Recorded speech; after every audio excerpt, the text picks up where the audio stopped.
Support Narative's independent journalism at patreon.com/narrative and check out our podcast wherever you get your podcasts. And don't forget to subscribe and download.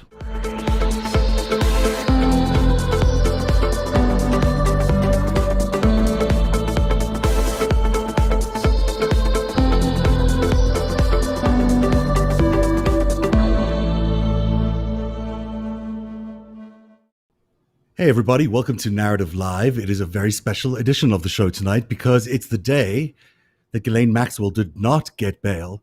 And I think that was surprising to everyone. I'm joined by Eric Garland, and I'm also joined by Stephen Hoffenberg, the Epstein witness. Let me get your initial reaction before I get into playing back some of the decisions today. Steve, what did you think of today's decision not to grant Ghislaine bail?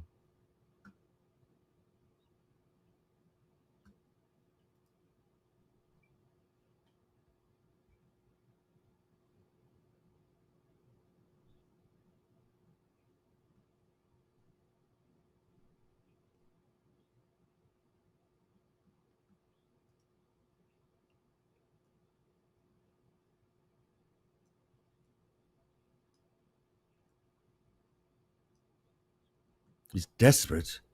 Do you know this because you know people have spoken to her, or you're just surmising based on your knowledge of her?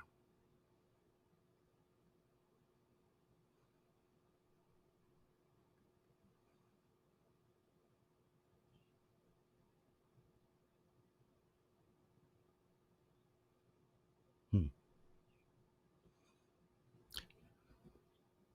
Eric, I don't know if you can actually hear what Steve is saying there. You probably can't, and I'm wondering if the audience can because I'm having a little trouble with the feed here today. But maybe someone could tell us on Twitter if you're having a hard time hearing Steve. But Eric, let's get your reaction, and then I'll play a little bit of tape, and we'll get back to the audio interview in a second. Go ahead, Eric. Well, I think if you have been hiding out in New Hampshire with apparently British mercenaries trying to guard your property to keep you from being detected by the FBI or prosecutors, you've got multiple bank accounts around the world, and presumably global contacts, and you also ask to be lodged at a luxury hotel while you're waiting your sex crimes prosecution.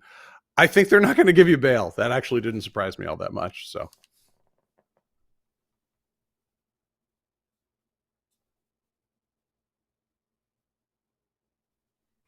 we seem to have lost out.